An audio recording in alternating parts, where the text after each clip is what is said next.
All right. So tonight we have this Q&A session. So we go directly to the question. Okay, can see everybody? All right now.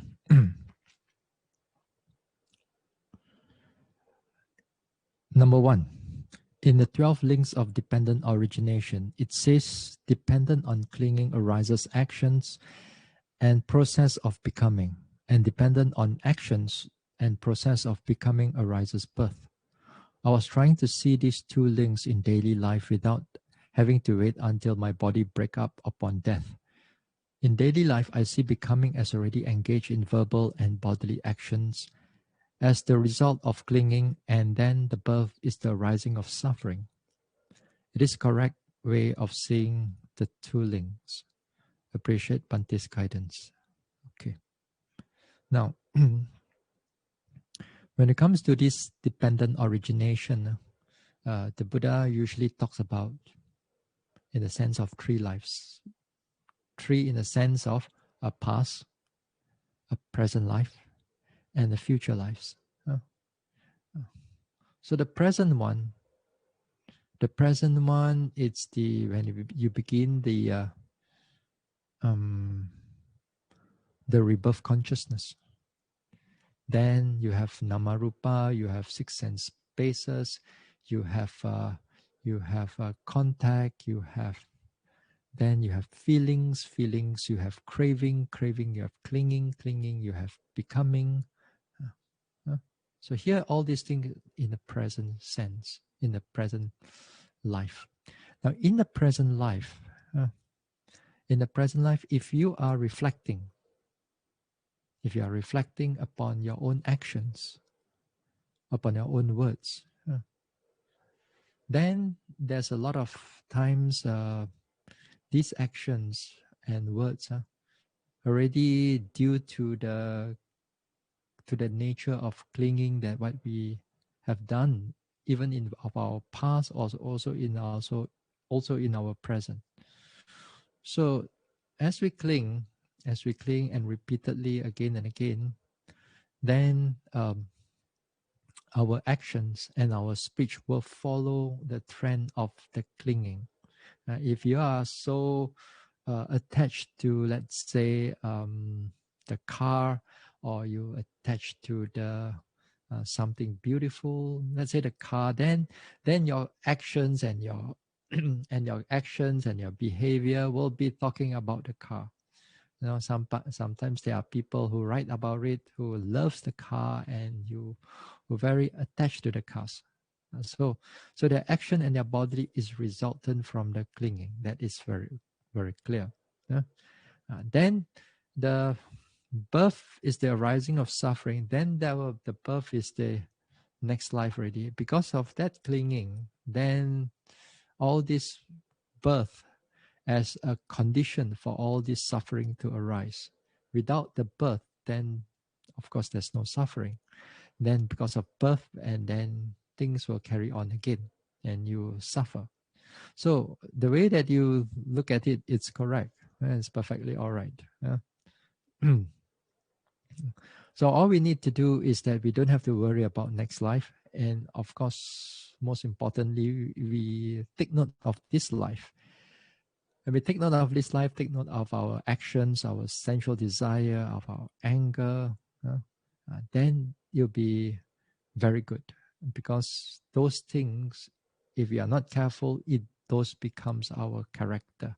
And then it will follow us into the next life. And then therefore it will remain us in samsara. So this is okay. Your view is okay. No problem. Okay, we go to the next question.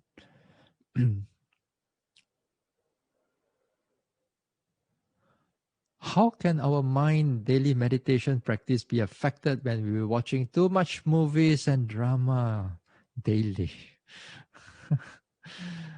Can it also create karma? Hope Bhante will explain. Thank you. This I'm from Bihua.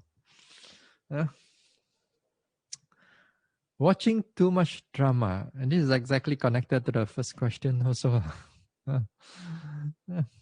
Watching too much drama.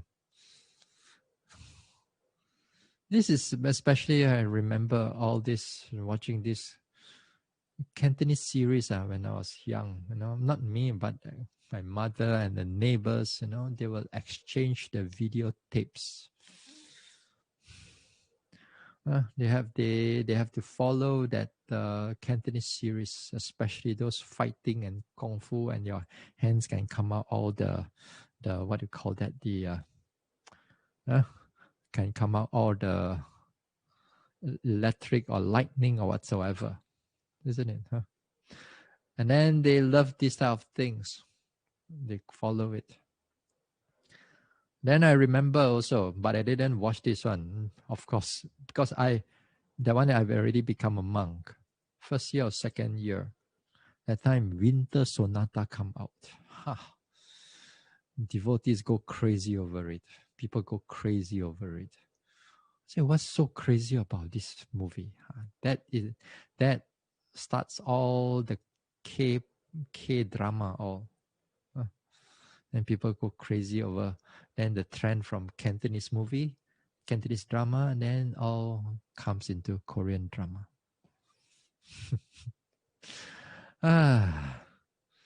So does it affect the mind? Of course it affects the mind. Of course it affects the mind. Because you try and see, you go and watch the Korean drama with all the emotions that arises, and all the love and all the betrayal and all the jealousy, all the melancholy and all the actions and so on, so all kinds of emotions that are affecting you, and after that you do try and meditate and see, then all this story will start replaying again.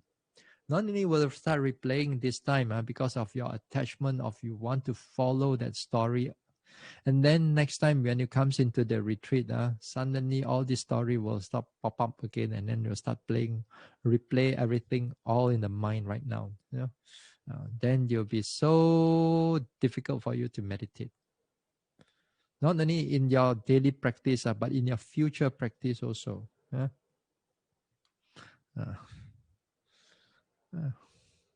So definitely it creates some karma too, because this is a mental karma, in the sense that if you don't talk about it, if you don't have a verbal talking about it, or you don't have any action, but the mind is affected by all these emotions. Therefore, there is karma. And it's also a bit unwholesome, this type of karma.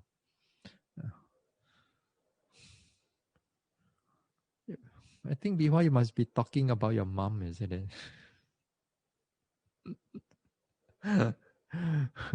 Because every time I went to see, they invite me for lunch, and then speak to the mom. The mom will always say, Bhante, now don't see anymore. But the daughter will say, yeah, still watching. Anyway, yes, there's karma and so on. Yeah. All right. Because it creates karma because the emotion is there, the desire is there, the anger is there. Sometimes you hate the character also. You say that the character is so bad. All these things, out of nothing, you create all this type of. So therefore, definitely there will be karma. Yeah. So be careful.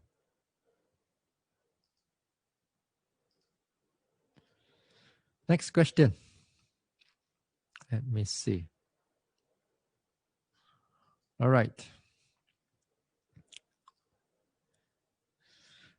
A yogi needs to apply heightened awareness on the object. The mindfulness should be continuous and to achieve clear comprehension and concentration. In the noting of rising and falling of the abdomen, there are two distinct blind spots, unclear or blur, lasting few moments. That is, one, end of the rising, and two, end of falling. So the question here, How should a yogi note this unclear empty-like phenomena? Or should he direct the awareness to contact or pressure points, etc.? Thank you. This is from Brother Chow in Jitra, Kedah. Now, here the situation is this: when you meditate watching the rising and falling, and then when the mind is clear, of course, you're able to follow the rising and falling. At a certain time, you can able to notice that there are a short moment that the rising sort of stop or sort of disappear. It goes stop for a while, and it's quite a significant stop, and you can able to notice it. But it doesn't last long because the falling of the movement will start taking place, and then you notice again at the end you notice a stop. So this phenomena, it can come in various ways, and many yogis also experience this experience, having a lot of this experience. So what should a yogi do this time? Now, the first thing that you should do, because you said that it only lasts a few moments, then this time when things last a few moments, you don't have to change to another object. You don't have to stay there. At least you're aware of that part which is empty, the part which is unclear, yeah. And then you notice it just for a while, because the next obvious prominent object is already starting. So you don't have to move at this moment of time. Sometimes I understand that sometimes there are instructions in the past.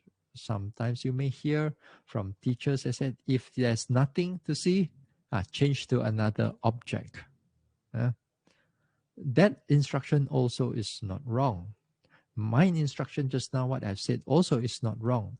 Because it's only a short moment of time only. It's only lasts 1 or 2 or 3 seconds only. Then the next thing is starting already. So that is one thing. Now the second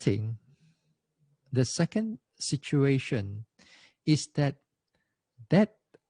empty feeling, or that empty-like phenomena, or that unclear phenomena, or that something that is stopped, then it lasts for a longer period of time. It lasts for a longer period of time, then you don't notice the next obvious experience that's connected perhaps with the rising or with the falling. Then you don't notice it anymore. It kind of like you wait for it, still not there. You wait for it, still not there. That means during this time, if still not there, still not clear, then you move your attention to another object. That means you move attention to, say, for example, a contact or pressure or whatsoever that you're able to notice. So during this time, during this time, the normal instruction that usually the teacher says that when there's nothing else to see, then move to another object. Because nothing else, because it's some time already, there's nothing else. So that one you change to another object, whichever is prominent to you. So the first one again, when it's only lasts for a short while, very few moments of time, and you don't have to change to another object. Now this one can come in various ways. Sometimes it may not just be in the rising and falling. It can just be in the rising and passing away of phenomena. It can be in the in-breath, out-breath also. It can be in the palpitation of the heart, or you think that it's a palpitation of the heart. And then it can be in the pain too. It can be in the pleasant feelings too. So many phenomena. If a yogi is clear, then the yogi able to see it precisely, clearly. So since your question here is only lasts for a few moments, then you don't have to change. All right. Okay. So question already 3 finish. Question 4. This one is a bit tricky. Bhante, is there any mention in the suttas that the Sotapanna who has attained the 8 jhanas has daily life concentration, samadhi, equal in the strength to a Sakadagami without jhanas in daily life? This is from Brother Craig. Now, there are 2 parts here. Now, there are 2 parts here that we have to look into it so that we can able to understand this. If not, if you put it in this way again, then there'll be a lot of confusion for a lot of people. Yeah? Now, first of all, the Sotapanna Sakadagami, first stage of enlightenment, second stage of enlightenment. There are 2 distinct stages of enlightenment, and this enlightenment stage develops through Satipatthana, and finally, of course, at the end is all Vipassana to able to achieve the first Sotapanna and the second stage of Sakadagami. All right. So that one belongs to the area of Satipatthana, Vipassana, for Sotapanna Sakadagami. Whereas the 8 jhana, or any of the jhana also, they are in a sense of lokiya, worldly.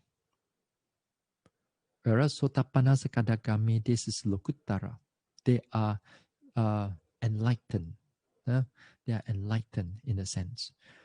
8 jhanas, they are worldly, but it's a very deep sense of concentration, a deep concentration. So here in the suttas did not mention. So far I have not encountered any of the suttas mentioned about what you mentioned here. So far I've not encountered it. But if any one of you have encountered it before, then do share. Do share in the chat also whatsoever. Now, the next thing is the jhana. You said here that the Sotapanna has the 8 jhana, whereas the Sakadagami doesn't have this 8 jhana. Well,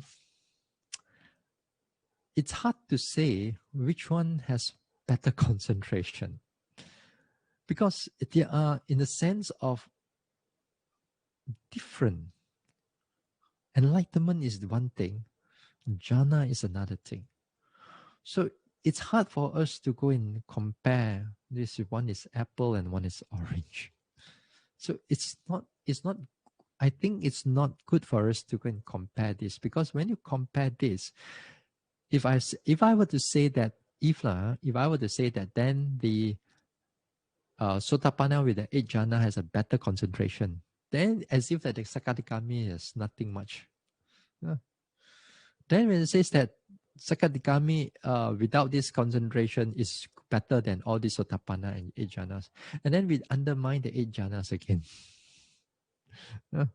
Well, the jhanas also as powerful, actually, so it's hard for us to go and compare whether who has a equal in strength or better in strength, and these things I don't go into it. If you go into it, sometimes it gets a lot of confusion over here. So put it one thing: if you want to see it as jhana, then see it as jhanas. You want to see it as enlightenment, you see it as enlightenment here. So you don't go and mix it up and so on. Whereas in the Anagami and Arahan one, then there's a bit of difference in the sense that the Anagami and the Arahan, those with 8 jhana, and they are skillful in those things, they can able to attain what we call the Nirodha Samapatti. This is where the cessation of feelings and perception, total cessation of feelings and perception. Whereas the Arahant and the Anagami, without the 8 jhanas, without the 8 jhanas, then they cannot able to attain what we call the Nirodha Samapatti. All enlightened ones from Sotapanna to Arahant, they can attain what we call Phala Samapatti, friction attainment. Here, all of them can attain the friction attainment, regardless of whether they have jhana or no jhanas. But when it comes in Anagami, Arahant, then there's a special here.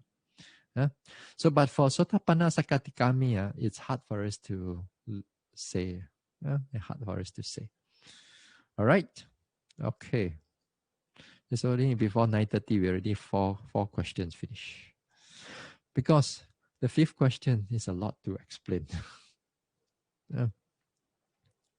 Okay. Good. Next question.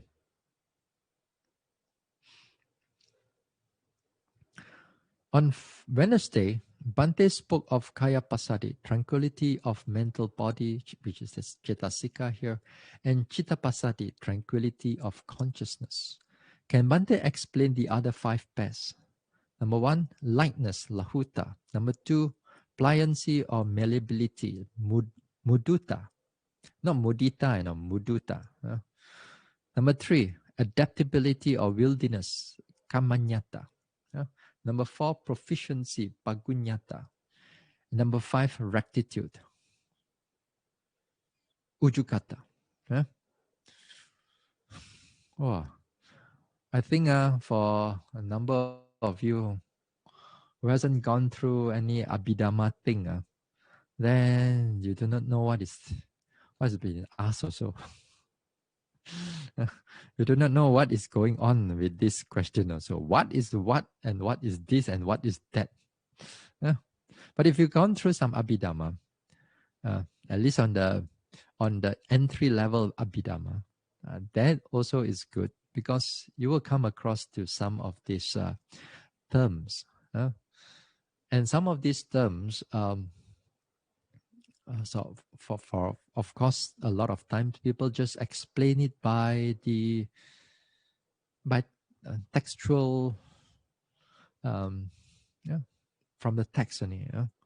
But this one, these 5 pairs, or together with the 6 pairs, so together with Kaya Pasadi and Chitta Pasadi here, then they are also very important in our Vipassana development. Although most of the time we don't talk about it, because when you have mindfulness and your mindfulness is continuous, your alertness is clear and so on, then all these 6 are already coming in already part of the whole baggage, whole part of the package that is coming in with together with that mindfulness, with the wholesome state of mind. But sometimes these ones also, they can once in a while become prominent to you. They can become clear to you. Then it is good that when they have become clear to you, then this is where we can able to see them as they are. So here we go to the next to this one, because something I've written down here. It's easier to see. Now, when you say this, just now it was 5 pairs, but actually altogether there are 6 pairs, because together with tranquility, 6 pairs. Now, each one of them, like tranquility, you have Kaya Pasadi. Then you have Chitta Pasadi. That day I explained it a little bit. So you already have 2. Then here in the number 2 again, you have Kaya Lahuta. Then you have Chitta Lahuta. Then you have Kaya Mudutta, Chitta Mudutta, Kaya Kamanyata, Chitta Kamanyata, Kaya Pagunyata, and Chitta Pagunyata, and Kaya Ujukata, and Chitta Ujukata. So altogether, you have 12 pairs here.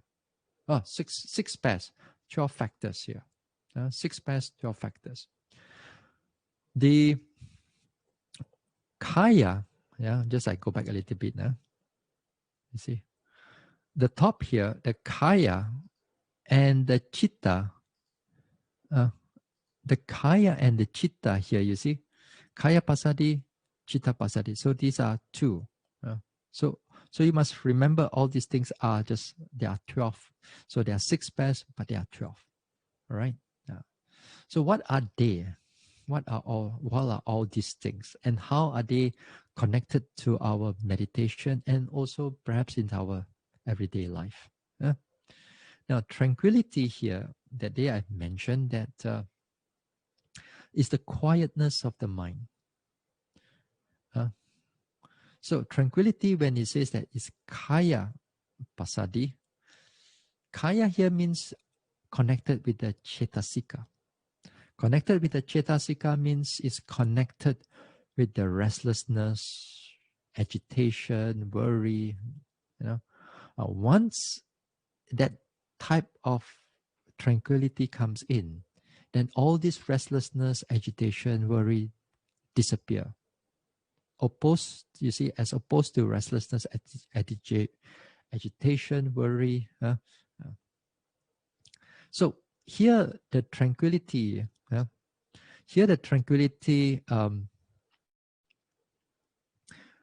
when it's affecting the Cetasika, when it's affecting the Cetasika, so we use the term Kaya Pasadi. When it affects the Chitta, when it affects the consciousness, then we use the word Chitta. Now, tranquility here, sometimes you're able to notice it as sometimes when you meditate, then there's a lot of images running, your K-drama running here, running there, all your movie, all your past recollection of your memories, and then all these things going around, and then the mind gets very agitated. And then you see these things. Then after that, later, if let's say the Kaya or the Pasadi comes in, when the Pasadi comes in, then it smoothen out all this agitation, all this restlessness, all these images, you all smoothen them out. Then quiet in the sense that the mind is still workable, in the sense that they're able to note everything, not quiet not in a wrong sense of the whole mind cannot do anything. Cannot do anything means the mind is not noting, the mind is not able to penetrate, and so on. But this time, together with this tranquility, the mind is able to notice things clearly, sharply, and all the labeling and all the chattering of the mind all disappear. So the mind go on a silent run, silent noting, very clear silent noting. And it's wonderful. It's wonderful because it's, as I said, that on Wednesday, it's wonderful because if compared to a person who is thinking all the time, then when you have this Kaya Pasadi, it's really a great gift. And you can see how the mind is actually rested or resting right now.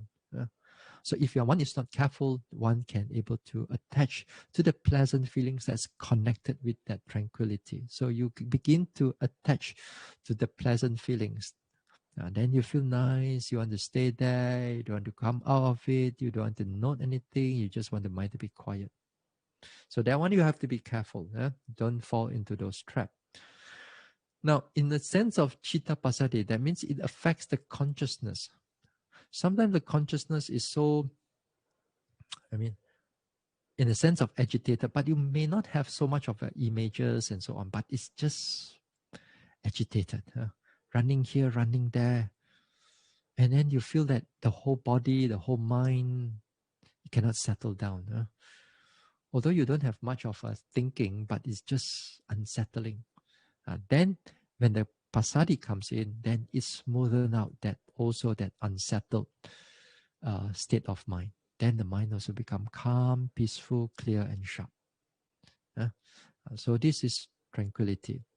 So this is opposed to restlessness, agitation, and worry. So when tranquility is there, then this restlessness, agitation, worry, they do not arise. Okay. So from 3, 4, 5, 6, I don't have to go through into kaya again. Don't have to go into chitta again. We just take it as a pair. We just describe as one thing will do. We don't have to go through again separate into two things. So number 2, lightness or agility, lahuta, opposed to dullness, heaviness, sleepiness. You want to know about, especially when it comes to meditation, vipassana meditation. If you are, sometimes yogis become more skillful. Then when this dullness, agitation, or sleepiness, drowsiness arises during the practice, then they can see that the mind is so heavy, it cannot move, cannot do anything. It's like a very thick glue or thick molasses, and then it's like very sticky. The whole mind doesn't want to move. Sometimes if you are sleepy at a certain time now, you want to push the mind to another object to note, let's say while you're sleepy, you're heavy, you want to push it to your in-breath, out-breath to take note. As if like the mind has no strength to go into that in-breath, out-breath. Even it goes to the in-breath, out-breath, that sleepiness will just pull you back again to sleepiness. It doesn't want you to see these things. It doesn't want you to see all these things. It just wants you to keep you in that dullness. So you can see that when the dullness is there, when the heaviness of the mind is there, the mind is not agile, it's not flexible, it's not light. The mind is like so heavy, stuck there in that sense. So when they don't have this, so the lightness here is when the mind is able to move from one object to another object whenever the object is prominent. For example, even if you like watching your rising and falling, and this time your mind is at optimum level, clear level, then you see that your mind can able to, that the next object arises, you can just fall into it and able to take up that object, noticing it. You are not so like, should I go there or should I not go there? Which one actually it will go on the next one already, the number 5 already. Because that time you are lack of faith already. Your mind is not clear. But when you are at the optimum level, there are now number 5, we talk about it a short while later. So when you're in the optimum level, when your mind can able to move from one object to another object, then the mind is very good, very, very proficient, very, very light in that sense. In light, and sometimes this lightness of the mind, you will see it as you develop the mind into more development, into higher, deeper development. For example, you can able to see the changing, arising, passing away. You see the arising and passing away, when they change, the mind is fluctuating, the mind is changing very fast. And the noting can actually able to follow all this arising and passing away. You can follow it on that particular spot, for example. So many things I can able to follow it at that moment of time. Then after that later, a pain arises and the pain becomes prominent, and then you switch the whole mind, all this into that pain, and you can actually able to see the arising and passing away of things. So that time the mind is very agile, very light in that sense. So this is what we mean here. The mind is very flexible in moving from one object to another object, as opposed to dullness, heaviness, laziness of the mind. So this is also yogis also see it this time. The next one, and the lightness and so on. Sometimes you can see it in the young children or baby. They come out, they are very, very active, very active, mentally very active. They are not dull. They can very sometimes compared to some other babies or some other and the child, they are much more relaxed, much more reserved. But there are some who are a little bit much more active in that sense. So there's lightness in the mind. Okay. So number 3, pliancy, malleability, softness. Here, it opposed to wrong views and opposed to conceit. What does it mean here? What does it mean of a pliancy as opposed to wrong views and conceit? When one has wrong views and conceit, one become very hard, mentally become very hard, very stiff and very just hard now, That means the mind is one-track mind. We call it one-track mind.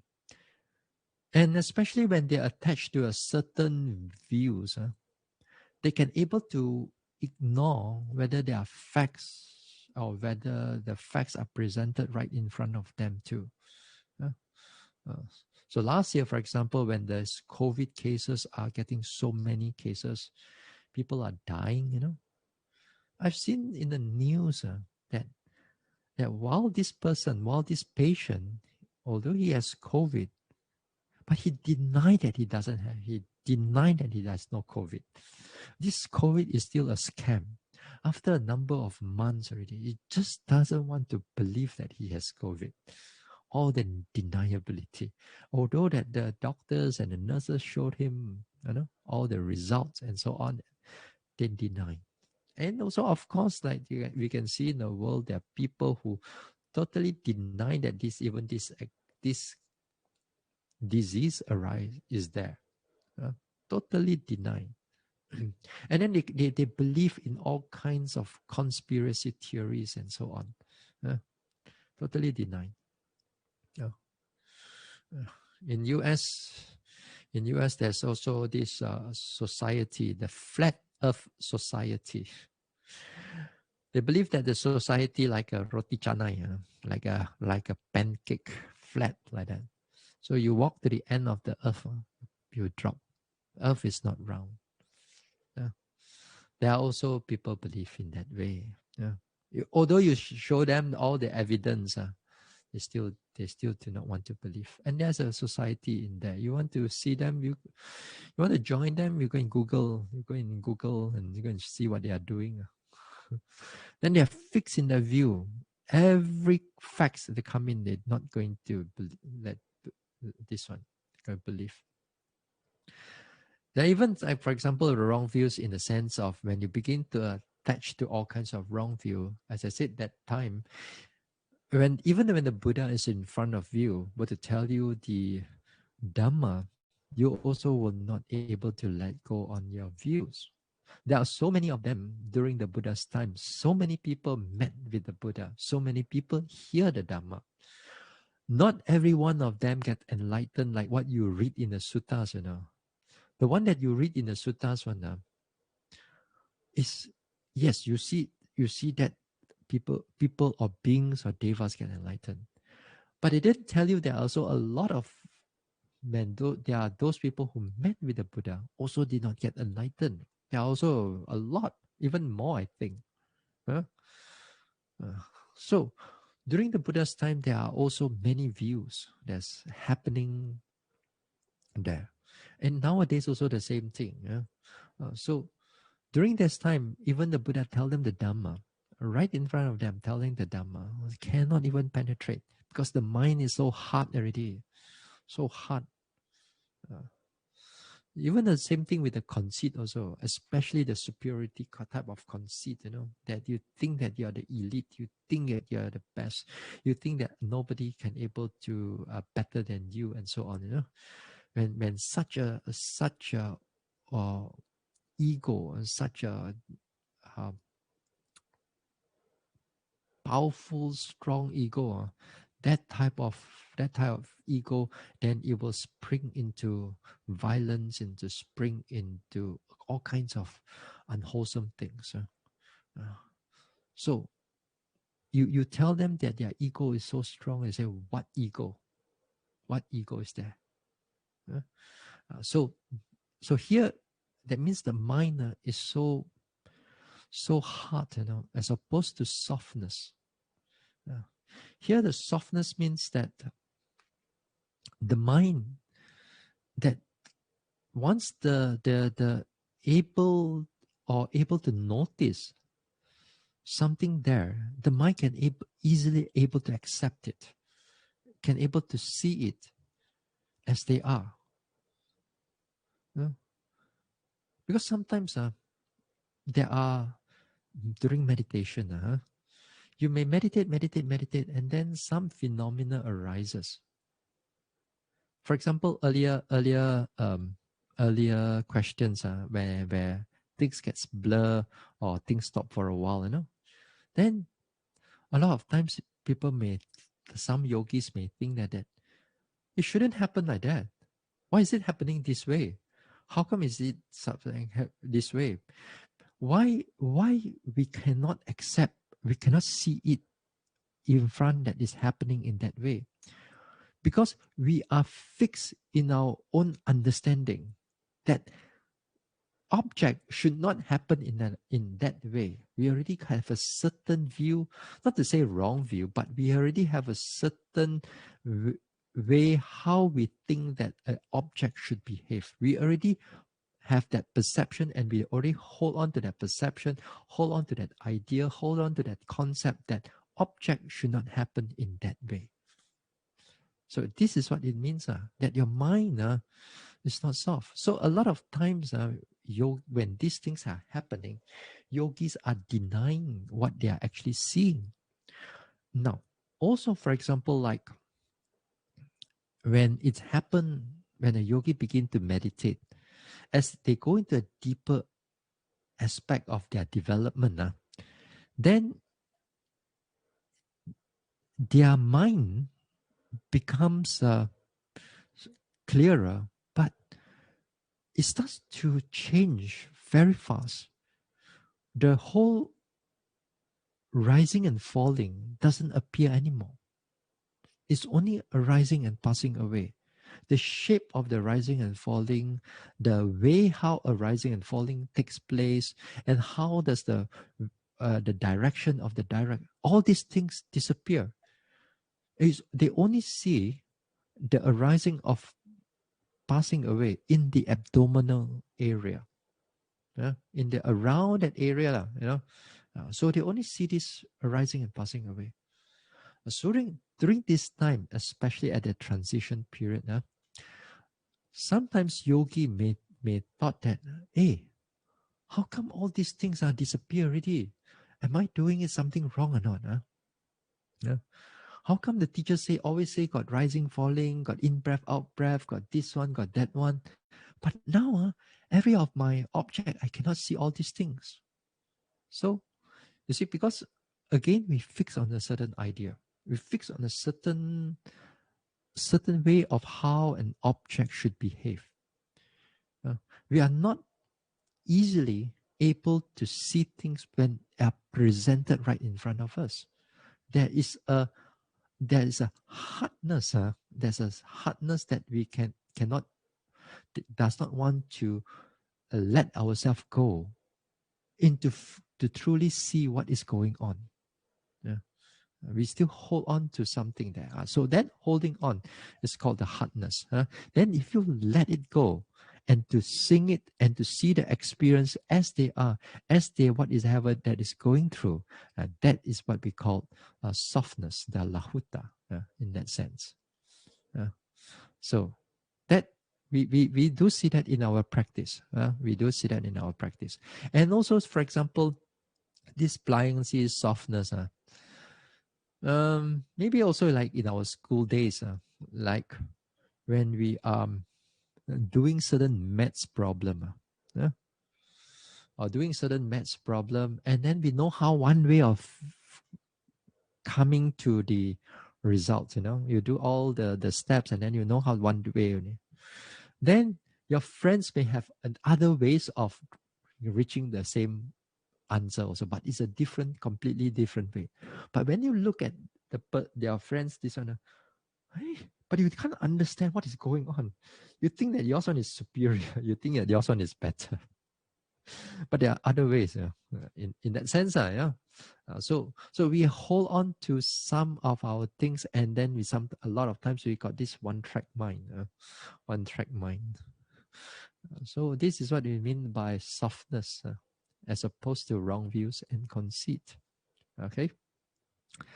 So number 4, adaptability, wilderness, kamanyata, opposed to sensual desire, anger, ill will, aversion, all these things. So what does it mean here? Here, malleability or pliancy here, that means that the mind must not be too hard or too soft. When you are affected by sensual desire or sensual pleasures, when the mind is having a lust or having sensual pleasures, and then the mind is like internally is totally melted, become too soft. There's no holding back. It's just there. You just let go, and in the sense, not in the wholesome sense, in the sense that you completely want to enjoy it. So it becomes too this. And when it comes to anger, then it's the opposite of it. It becomes too hard, too stiff. So when you are affected by sensual desire and affected by anger, your mind cannot notice anything. You notice that sometimes when you notice this sensual desire coming in, as you watch your mind, the sensual desire as it stroll in, coming in. Say, for example, you are hungry, and then you meditate, and then the food all coming inside your mind. So nice. So all this food, your char kway teow, your this one. This is especially when you are in a retreat, 5 o'clock in the morning before breakfast, and you don't have, your lunch was yesterday. At 12 o'clock or 12:30, you finish until the next day, 5 o'clock. So long period of time. At that time, your stomach will start to growling and hungry, and you meditate. And sometimes the images of the food all come in, or you anticipate what people are going to cook in the breakfast time. So once that type of images and sensual pleasure comes in, you see that the whole mindfulness drops. Not only the mindfulness drop, the whole body also become bent and then not easy. And that is where all the sleepiness, drowsiness all starts coming in already. So the mind is not adaptable during this time. It's too soft already. And when it's affected by anger, the mind is too stiff already, too hard already. Too hard. So during this time, you cannot able to bend the mind according to your way that you want. It is like, again, in the commentary, they were talking about, they was giving the example of, like, if you want to shape the goal, you cannot shape it when it's too watery, or too hot and it's too watery. You cannot shape it in that way. Too watery. Or you cannot shape the goal when it's not hot at all. It is cold and it's hardened. You cannot shape it.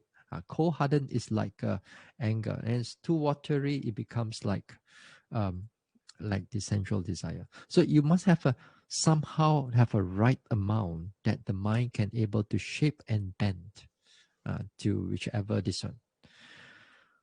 This one also like um,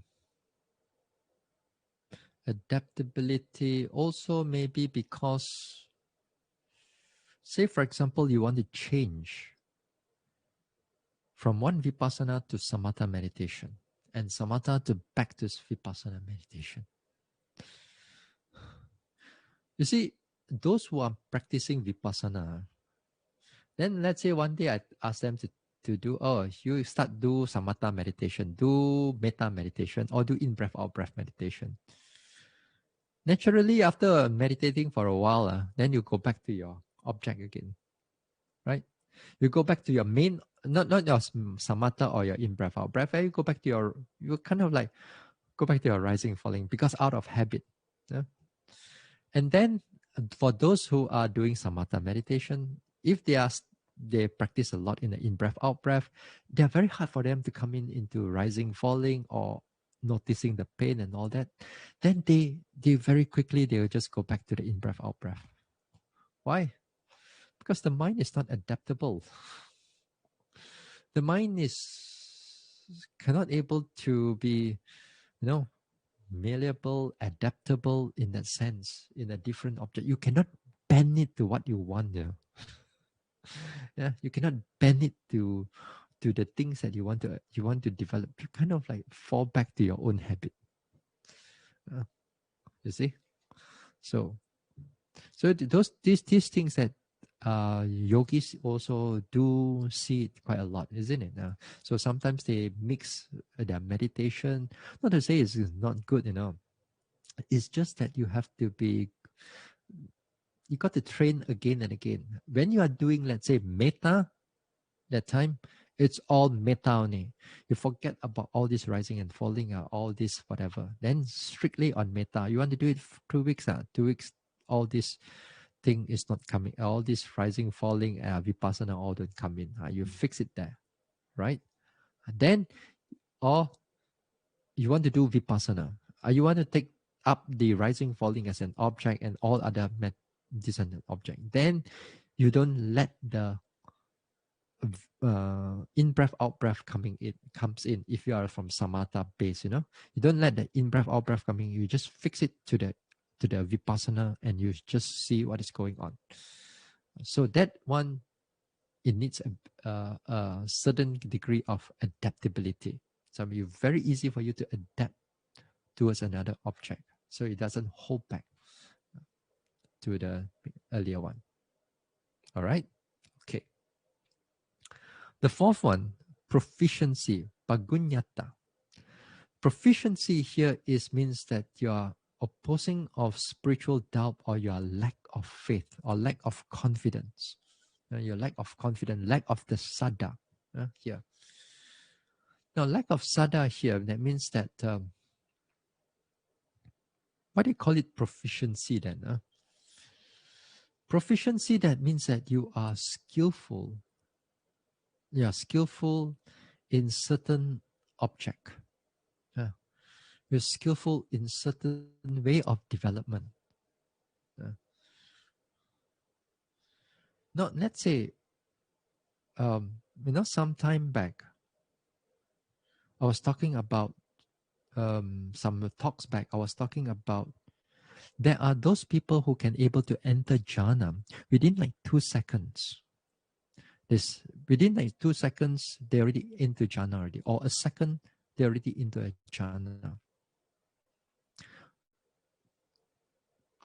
As opposed to a beginner to enter a jhana. Let's say you are doing a first jhana, all right? You're doing a first jhana, and you want to develop the metta into a first jhana. But the thing is that when you want to develop this metta and your beginning part of it, your mind is affected by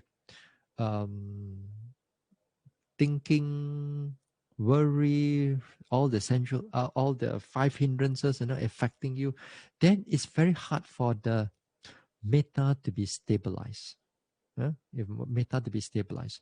So when the metta cannot be stabilized, then you cannot able to enter into jhana. You need a stability of the metta, and during that time, stability means that it's completely free from 5 hindrances. So it's the mind is totally stable. When the mind is stable, after a while, if your mind is steady enough, ripen enough, then you can able to leap into jhana. You can able to enter into jhana and fix there, as absorbed there, yeah, with that consciousness, it fixed there. So for the yogi, that you got to take some time, just to reach there. Sometimes 1 year, 2 years, just to reach that thing. It's not as easy as you think it is. Some people just 1 week, 2 weeks, they say that they're already in the jhana already. So after I listen to them, I don't comment so much. I listen to them. Again, they get caught into spiritual what did we talk about last Wednesday? The imperfections, the corruptions of samatha meditation. They come into tranquility, but it's not jhana yet. But they assume that tranquility is already jhana. So here, if you are really proficient, you are really good at it. You are beginning part of it. So when you enter, you are struggling to enter in the jhana. Compared to another yogi, which is able to enter the jhana within 2 seconds. He sit down there, ready, pop, go in already, jhana. Why is that he can able to do that and the other person cannot able to do that? Beginner cannot do that. Because he has no lacking of the faith. The moment he's able to stabilize the mind, that period, that metta, the moment he able to stabilize it, he can able to use that immediately. He can able to go into jhana. There's no such thing as like able, can or cannot. Am I ready? Am I not ready? Am I ready? Am I not ready? No such thing as all these things. He can able to take it and already go into it. So there's this proficiency in the entering of the jhana. Yes, very proficient in that sense. Or you can also take it as the nibbana too. Nibbana also the same thing, similar the same thing. By the moment he look into the arising and passing away, anytime he wants it, he wills it, he bends towards it, he enter into it without thinking whether I can or cannot. There's no such thing because proficiency is there. There's no lacking of confidence in entering into the jhana or entering into nibbana and stay there for a while. For either one of them, stay there for a while to enjoy the fruit, the fruition consciousness, or the fruition attainment, or the jhana, depending on which one you want to go in. So this is what we call opposed to a spiritual doubt, or opposed to a lack of faith. So here also the proficiency also, when it comes to like everyday life also, this proficiency also, it comes in as, if you learn about Abhidhamma, some people are what we call asankarika as asankarika. Asankarika means unprompted. Yes, asankarika means prompted. So for example, unprompted here means that when he sees a dana, or he hears somebody says there's dana, without somebody to prompt him or prompt her, immediately he already wants to do the dana already.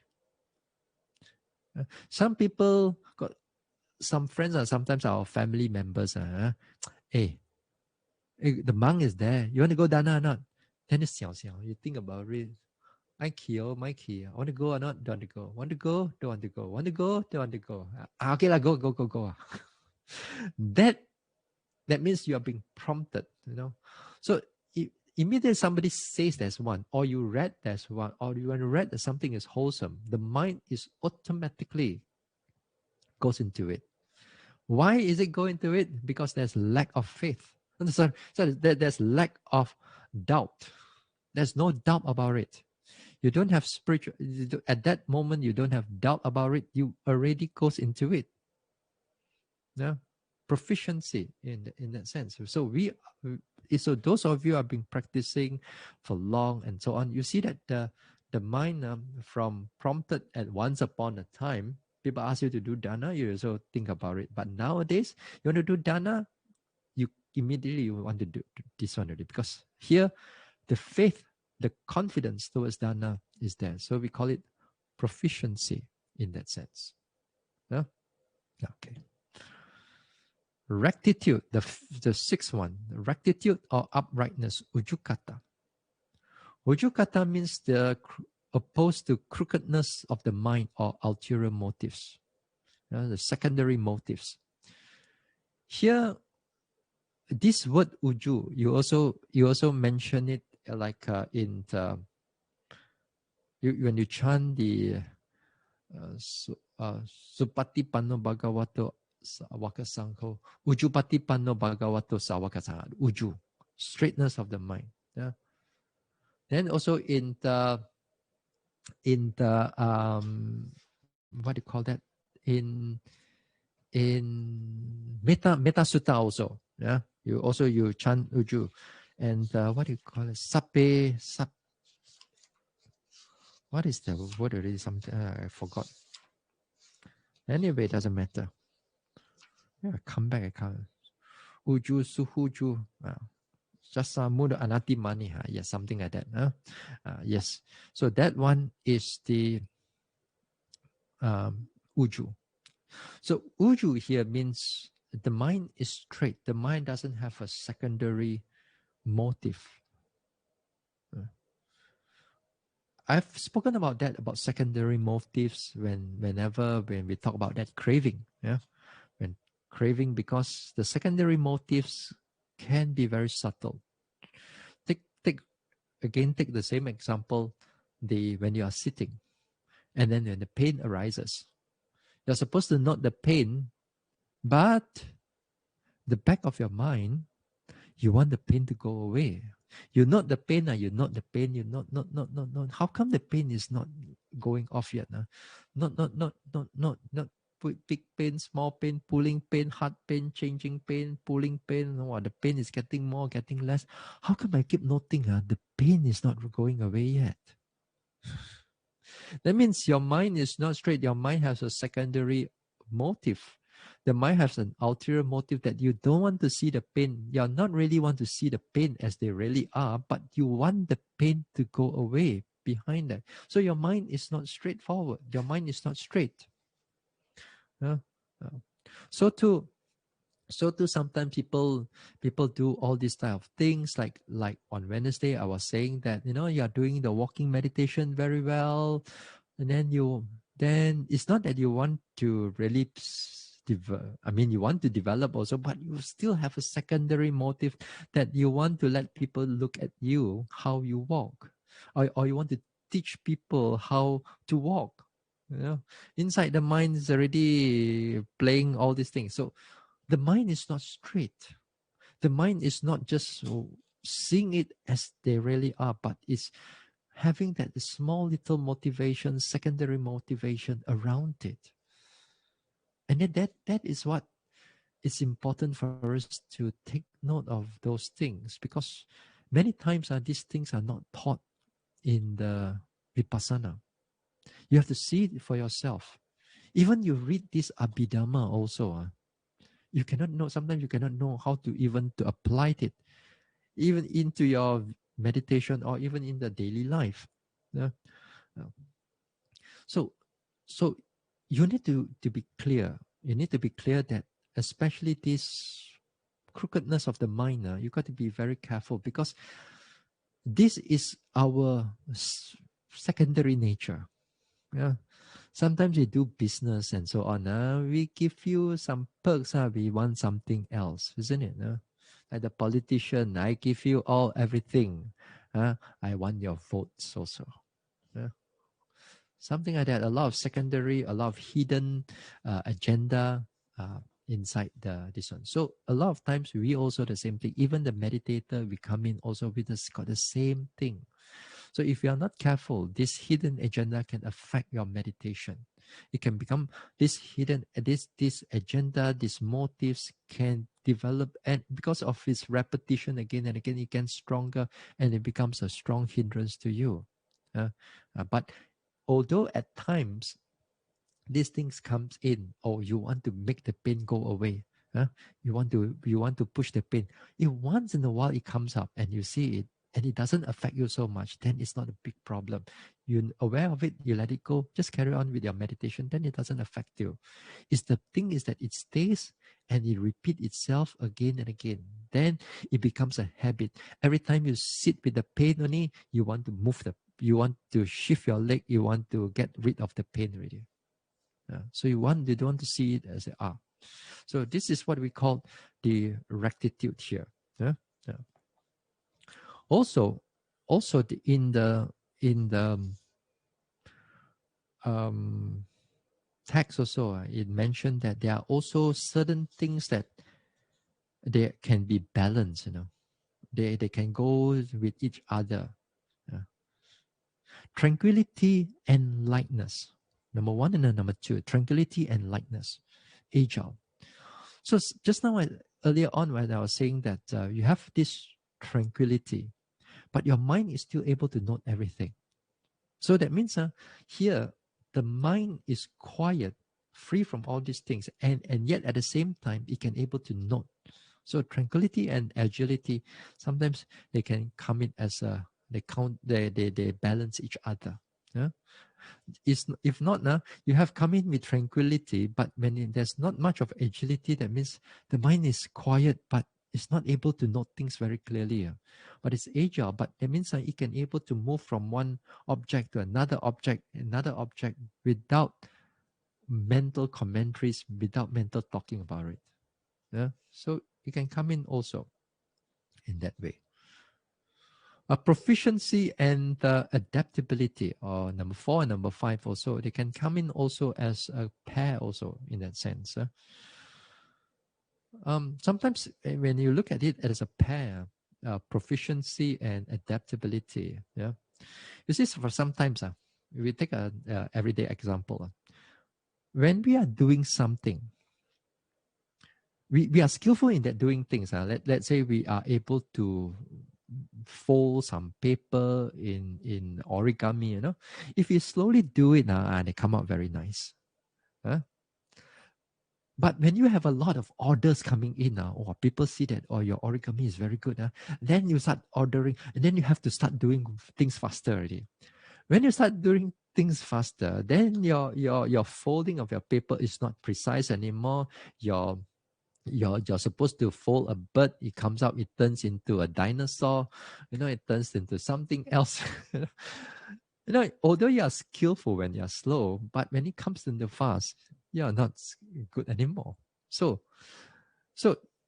here it means that proficiency and adaptability or wilderness here. That means when you're fast, you are also as good as when you're slow. You can able to fold the bird when you're slow nicely. Also, when you have a lot of it, you also can do it as perfectly as when you are slow. So something like this, proficiency and adaptability has to go hand in hand together. So too, when it comes into meditation, also the same thing.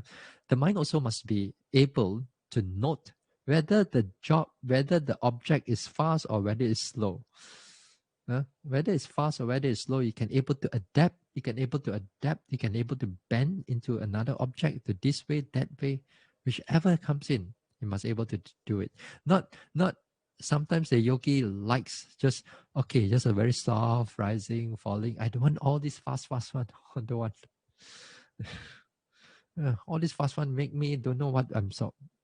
observing right now. So that they are not this one. So they must have both of it also.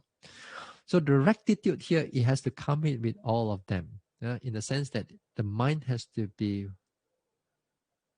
pure in its motives, pure in its way of doing things. It's not like this way or that way and so on. And with this, with the development of this thing, rectitude, uprightness, proficiency, and so on, it comes into our everyday life. It comes into our everyday life when we are dealing with something, or when we're dealing with people, or when we open up our mouth, and when we think, or when we act. Then we don't have hidden agenda. We don't have that secrecy, trying to cover, trying to do these things, and we are not like that. If you are like that, sometimes you have to look into this, especially this uprightness, something missing there. Okay, so that's quite a lot on this six pair. If you want to know more about this six pair, there's one book I recommend to you to go and read. This one, if you can see, let me see. This one is called Abhidhamma Studies. Abhidhamma Studies by Nyanaponika Thera. This Nyanaponika is a German monk, a late German monk. He passed away some time back. In this book, there is a chapter called The Six Pairs. In the chapter called The Six Pairs of Qualitative Factors. And you want to know more about it, then it'll be very good. We have this book for a number of years already, and you want to know about a lot of Abhidhamma stuff also. This writer is a very good writer. So this you can further study from here. Abhidhamma Studies by Venerable Nyanaponika Thera. Okay, so that's it for the night. That's all. I will see you Monday lah. It's still not Chinese New Year yet. Don't worry. After all, Chinese New Year, y'all can't go anywhere. All right. Okay. So let's share merits for now.